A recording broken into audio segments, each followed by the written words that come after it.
Isang araw, pumasok sa silid ang isang batang lalaki na nagngangalang Tenoka na humihingi ng paumanhin sa pagiging huli, ngunit ipinakita ng isang batang babae na nagngangalang Yuno ang kanyang imbensyon, Rocker, Kun, na isang ultimate portable filtration na maaaring maiwasan ang anumang tubig na marumi. Binigyan ni Yuno si Tenoka ng isang baso na nagsasabi sa kanya na inumin ang kanyang purified na ihi, ngunit tinanggihan ni Tenoka ang alok na nagsasabing ito ay maalay. Tila hindi umaatres si Yuno habang nagkukwento kung paano ito makakatulong sa kakulangan ng tubig at iba pang kakaibang bagay. Gayunpaman, tinanggihan pa rin ni Tenoka ang alok kaya't lumingon si Yuno kay Yamashita at sinabihan siyang inumin ang kanyang nasala na ihi, ngunit sinabi ni Yamashita na ay demanda niya siya para sa sexual na panliligalig. Ngunit pagkatapos ng kaunting panghihikayat ay ininom niya ang kalahati ng beaker at sinabi na ang ihi ay walang lasa o amoy, kaya karaniwang tubig lang ito. Lumingon si Yuno kay Tenoka at muling hiniling na subukan ito, ngunit tumanggi pa rin si Tenoka tulad ng beta na lalaki niya. Tinanong ni Tenoka kung bakit pinipilit pa niya itong inumin, kaya tinawag siya ni Yuno na pipi at ipinahayag na gusto niya itong inumin. Parang naiinis si Yuno sa kanya, pero pilit na pinag-iisipan ni Tenoka, pero baka mas siksik pa sa osmium ang utak niya. Pinipilit siya ni Yuno na inumin ang kanyang ihi, ngunit iniiwasan ni Tenoka ang bawat pagtatangka at tinawag si Yuno na bastos. Ito ay nagpapalungkot sa kanya habang siya ay umiiyak kaya si Yamashita ay pumasok at sinubukang iparamdam kay Tenoka kung gaano na siya kalayo. Dahil dito, napag-isipan ni Tenoka ang kanyang mga aksyon, ngunit nang muling inalok ay tinanggihan niya ang alok na ikinagalit ng dalawang babae at umalis. Ang parehong mga batang babae ay nahiga na bigo sa pag-iisip na siya ay naging ganito kasiksik mula sa araw na siya ay sumali sa club, at hindi iniisip kung ano mismo ang gusto niya tungkol sa kanya. Nang sumunod na araw, sinabihan siya ni Yuno na huwag sumilip sa ilalim ng kanyang palda na hindi niya alintana, na ikinagalit ni Yuno sa hindi pagsunod sa drama. Noon ibinunyag ni Yuno na mahilig tumingin ang mga bastos sa ilalim ng palda ng mga babae, kaya bumalik siya na may dalang kakaibang imbensyon na tinatawag na Kumatandar no Tuple. Gumagamit ito ng dark matter para maging invisible ang kanyang underwear. Iniisip niya na kung walang nakikitang nakakahiya si Tenoka, maaaring subukan nitong tingnan ang palda nito, mahiya, at sa wakas ay maunawaan na gusto niya ito. Hiniling niya kay Tenoka na tingnan ang kanyang palda mula sa iba't ibang mga anggulo, na nagpapanggap na ito ay para sa isang eksperimento sa agham. Ngunit ang mga bagay ay hindi nangyayari tulad ng inaasahan niya. Sineseryoso ito ni Tenoka na parang totoong pagsubok sa agham. Tinitingnan niyang mabuti, nagtatanong ng mga simpleng tanong tungkol sa kanyang nakikita, at isinulat ang lahat ng hindi nagpapakita ng anumang emosyon. Napahiya si Yuno, namumula ang mukha niya sa hiya. Ang kanyang kakaibang ideya ay ganap na nabigo muli, at si Tenoka ay hindi pa rin napagtanto na siya ay may nararamdaman para sa kanya. Tuwang-tuwang ipinapakita ni Yuno ang kanyang pinakabagong imbensyon sa Science Club. Tinatawag niya itong Dash, isang makinang ginawa para magtanggal ng masasamang amoy, lalo na ang uri ng damit na panloob. Gusto niya talagang subukan ito ng maayos, kaya hiniling niya sa lahat sa club na magbigay ng isang piraso ng damit. Binigyan ni Yuno ng medyas si Yamashita, binibigyan ni Yamashita ng sapatos si Tenoka, at nakuha ni Tenoka ang pump-itis ni Yuno. Umaasa si Yuno na kapag naamoy ni Tenoka ang kanyang pump-itis, mahihiya siya o kikilos. Gusto niyang mapansin siya nito sa romantikong paraan. Ngunit ang mga bagay ay hindi napupunta kung paano niya pinaplano. Sa halip na makaramdam ng awkward, sinimulan nilang amuyin ni Tenoka at Yamashita ang mga damit para masaya. Ginagawa pa nila itong kalokohang laro, nagkakaroon ng paligsahan sa pagsinghot. Pinagmamasdan sila ni Yuno na gulat at nahihiya. Namumula ang kanyang mukha at tumakbo siya paalis na galit na nabigo ang kanyang ideya. Hindi man lang namalayan ni Tenoka kung ano ang sinusubukan niyang gawin. Maya-maya, bumalik si Yuno na may dalang kakaibang imbensyon. This time, kakaibang full body suit na may brace sa loob. Ang suit ay dapat na gawing halata kapag nagbago ang laki ng kanyang dibdib. Ang plano niya ay isuot ito at mapansin ni Tenoka ang pagkakaiba. Umaasa siyang titingin ito sa kanyang dibdib at sa wakas ay mauunawaan ang kanyang nararamdaman. Sa kanilang susunod na pagpupulong sa club, hinahamon niya siya na hulaan kung anong bahagi ng kanyang katawan ang pinuprotektahan o binago ng suit. Ngunit muli, nagkakamali. Ganap na hindi nauunawaan ni Tanaka ang eksperimento. Sa halip na tumingin sa kanyang dibdib, napunta siya sa kanyang likuran ng hindi sinasadya, na iniisip kung nasaan ang imbensyon. Nahihiya si Yuno. Sa tuwing sinusubukan niyang kunin ang atensyon nito, may mali. Sa halip na pag-ibig, siya lamang ang napapahiya. Si Tanaka ay nananatiling clueless at si Yuno ay naiwang nasasaktan at hindi pinansin. Isang bagong babae ang sumali sa klase ni Yuno. Siya ay kumikilos ng may kumpiyansa at walang pakialam na magpakitang gila. Hindi nagtagal ay hiniling niya kay Yuno na tulungan siyang gumawa ng isang makina na maaaring hamarang sa mga tao sa pagtingin sa ilalim ng kanyang palda. Natuwa si Yuno at mabilis na gumawa ng tool na tinatawag na kilt hide, na nagtatago ng nasa ilalim ng palda. Ipinakita niya ito kay Tanaka at sa bagong babae, si Kitanaga. Umaasa si Yuno na magugulat o mapapahiya si Tanaka kapag nakita niya kung paano gumagana ang device. Gusto niyang mag-react siya sa isang cute na paraan na nagpapakitang pinapansin siya nito. Ngunit sa kanyang pagtataka, si Tanaka ay hindi nagpapakita ng anumang emosyon.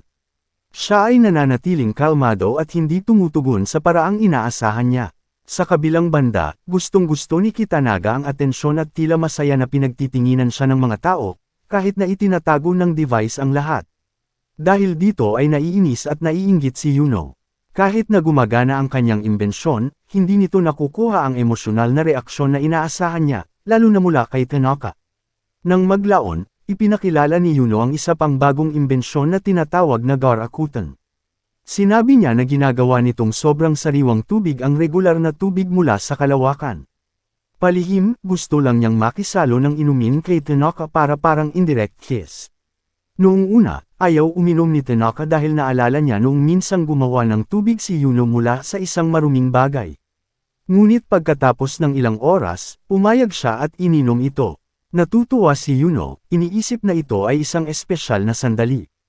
Pagkatapos ay uminom si Tanaka mula sa isa pang bote, at si Yuno ay nalilito. Binanggit niya ang ideya ng isang hindi direktang halik at sinabing maaaring iniisip ito ni Yuno. Mabilis niyang itinanggi, ngunit iba ang sinasabi ng kanyang pulang mukha. Nang ialok nito ang bote sa kanya, dinakip niya ito ngunit nalaglag sa kanyang kaba. Pumunta siya upang kumuha ng tuwalya, at sinubukan niyang uminom mula rito, ngunit napakabilis niyang bumalik. Dahil sa kahihiyan, muli niyang tinago ang kanyang nararamdaman. Nauwi sa gulo ang dating isang romantikong sandali. Gumagawa si Yuno ng robot na kamukha ng pangalan niya. Yuno no. 13. Ang kanyang layunin ay upang mamangha si Tanaka sa kanyang imbensyon, o kahit na isang maliit na paninibugho. Nagtago siya sa isang kahon sa malapit, pinapanood ang lahat ng palihim. Ang robot ay lumakad papunta sa Tanaka at nagsimulang makipag-usap sa kanya sa isang flat, robotic na boses. Ang kambal na nakapusod nito ay gawa sa mga wire at gumagalaw sa matigas na paraan, ngunit walang napapansing kakaiba si Tanaka. Sa katunayan, tinatrato niya ang robot na parang ito ang totoong Yuna. Marahan niyang hinaplos ang buhok nito at sinabing ito ay maaasahan at matulungin. Si Yuna na nagtatago sa kahon ay lalong naiinis. Akala niya ay haangga siya sa kanyang kakayahan o malito sa peking bersyon niya. Ngunit sa halip, mahilig siya sa robot na sinabi pa niyang susuportahan niya ito palagi. Gusto ni Yuna na itigil ang lahat, ngunit huli na ang lahat, tila mas konektado si Tanaka sa robot kaysa sa kanya, at ito ay nag-iiwan sa kanyang pakiramdam ng pagkabigo at hindi pinansin. Nang maglaon, ipinakita ni Yuna ang isa pang imbensyon na tinatawag na summon stat. Ang makinang ito ay maaaring gawing buhay ang mga bagay na walang buhay. Upang subukan ito, gumamit siya ng isa sa kanyang sariling pump-itis at ginagawa itong isang maliit na gumagalaw na nilalang. Tawag niya sa nilalang, Taeman, at umaasa na hahangaan nito ang kanyang mga binti, o kahit papaano ay bigyan siya ng pansin ni Tanaka. Ngunit ang mga bagay ay hindi umaayon sa inaasahan niya. Sa una, mukhang gusto ni Taeman si Yamashita, na nagpapakita ng pagmamahal sa pamamagitan ng pagyakap sa kanya. Pagkatapos ay pumunta ito kay Tanaka at nagpapakyut sa paligid niya. Ngumiti si Tanaka at tinatrato si Taeman na parang kakaiba ngunit magiliw na alagang hayop. Muling nagalit si Yuna dahil ang kanyang imbensyon ang nakakakuha ng lahat ng atensyon, hindi siya. Si Tanaka ay ganap na nakatutok kay Taeman, at muli ay itinulak si Yuna sa gilid ng kanyang sariling likha. Nakaisip si Yuna ng isang ghost hunting trip para sa science club. Naniniwala siya na ang pagiging nasa isang nakakatakot na lugar ay maaaring magpakita kay Tenoka ng ilang mga emosyon, marahil ay takot sa sorpresa, na maaaring humantong sa isang matamis na sandali sa pagitan nila.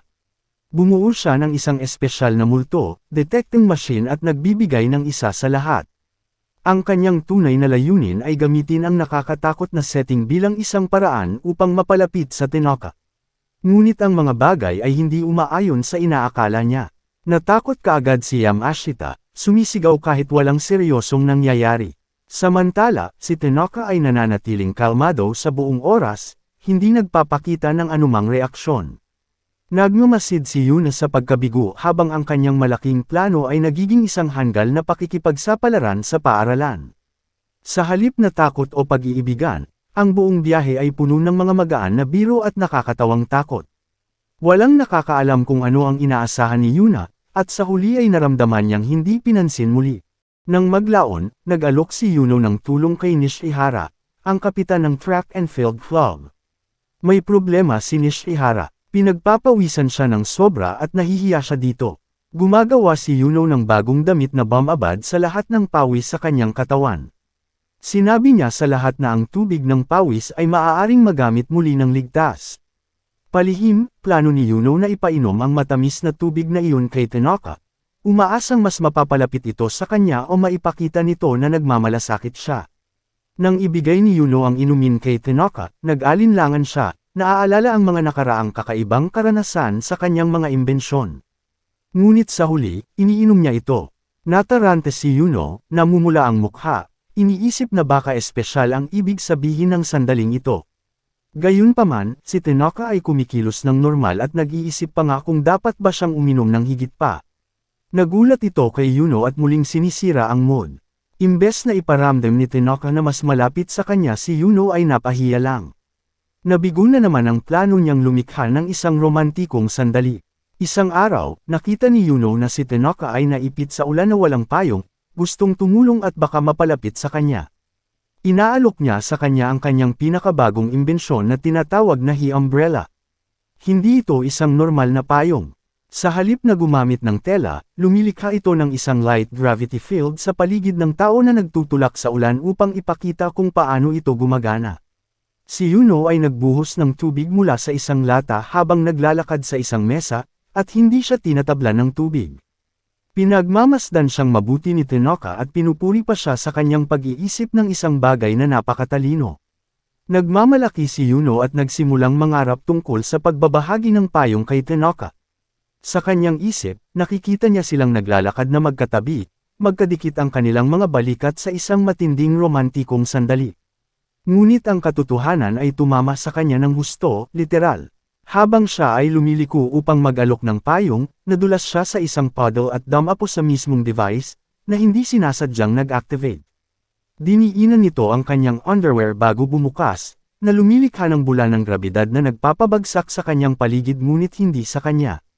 Sumugod sina Tenoka at Yamashita para tumulong, ngunit namumula na si Yuno sa kahihiyan at sakit. Ang kanyang plano na lumikha ng isang romantikong sandali ay nagtatapos sa kanyang pag-upo sa isang awkward na posisyon, nagulat at napahiya. Nang maglaon, lumikha si Yuno ng isa pang gadget na tinatawag na EQ booster. Ang isang sinturon ay sinadya upang ang parehong mga tao sa isang laban ay pantay na malakas. Nagpasya siyang hamunin si Tenoka sa isang sumo match, sa pag-aakalang makakatulong ang sinturon sa kanya na makipagsabayan sa kanya. Sa una, mukhang maayos ang lahat, at sinimulan pa niyang itulak pabalik si Tenoka. Ngunit pagkatapos, ang sinturon ay hindi gumagana at nagpapadala ng dagdag na kapangyarihan kay Tenoka sa halip. Bigla siyang naging sobrang lakas at madaling ibinagsak si Yuno. Noontog siya sa banig at nahihiya, habang si Tenoka ay nananatiling kalmado, hindi man lang napagtanto kung ano ang nangyari.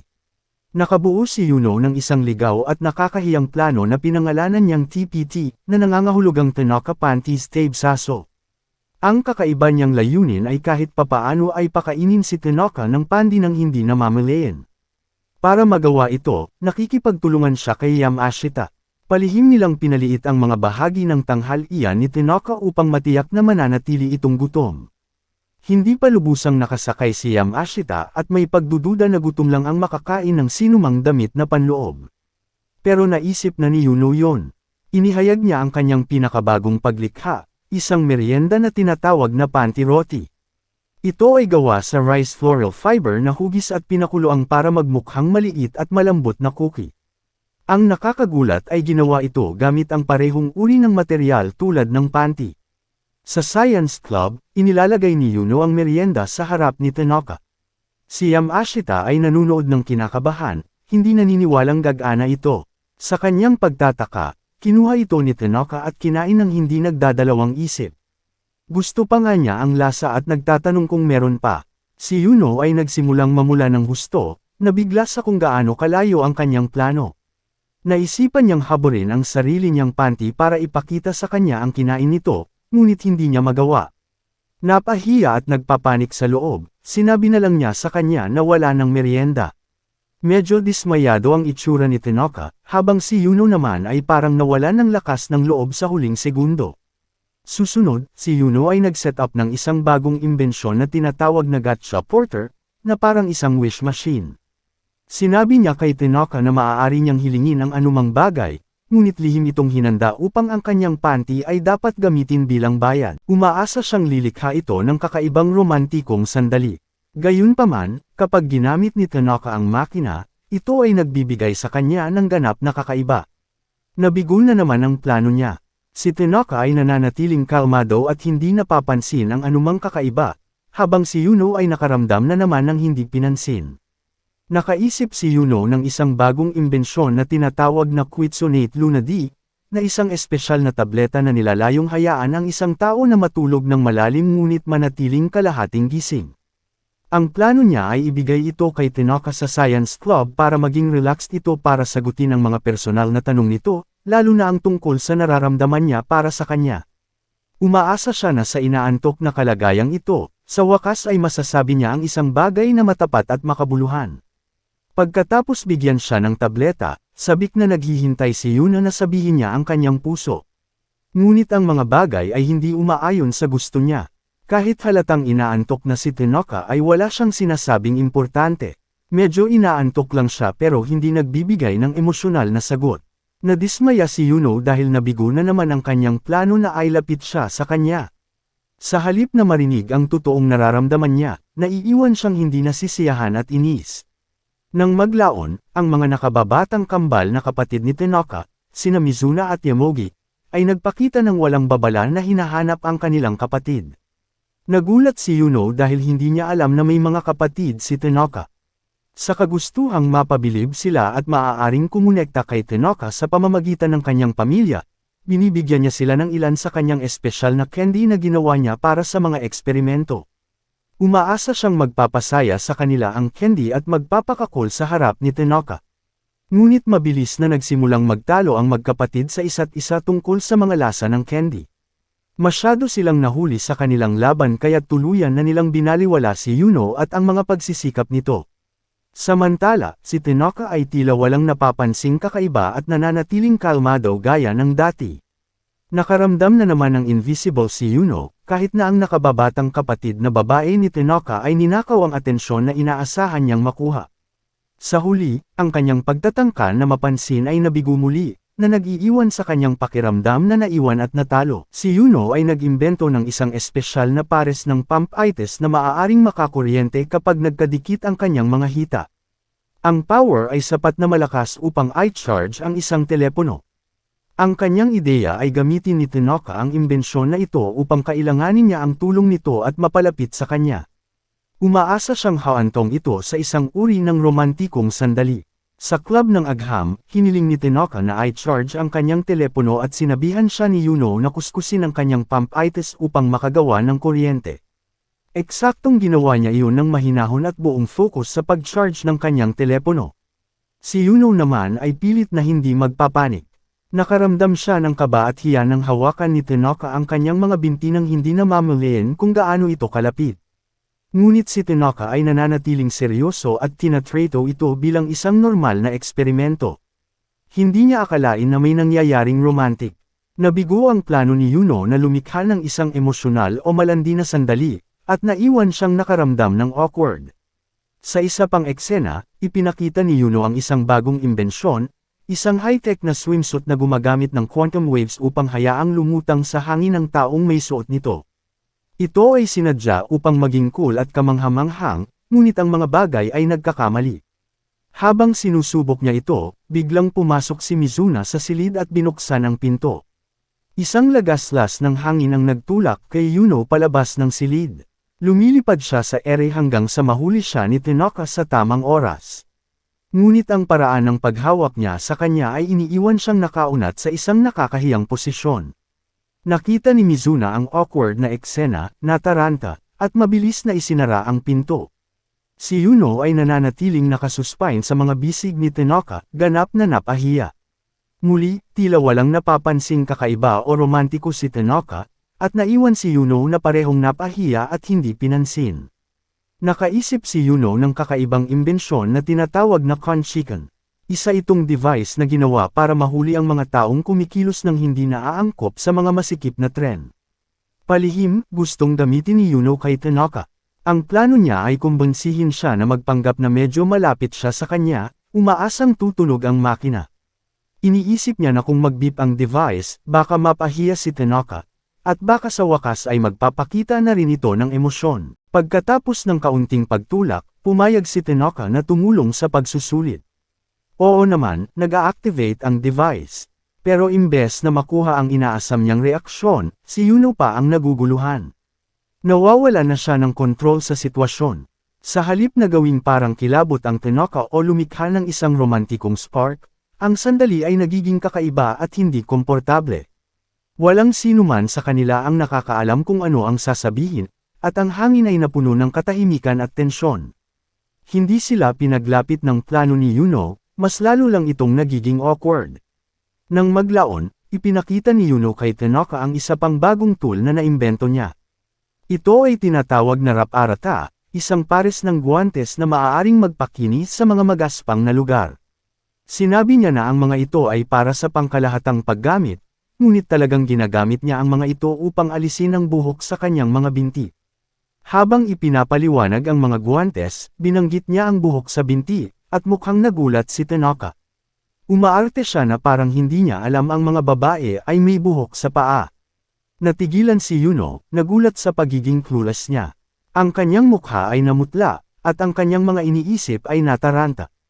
Ang inaakala niyang normal na pag-uusap ay parang bangungot.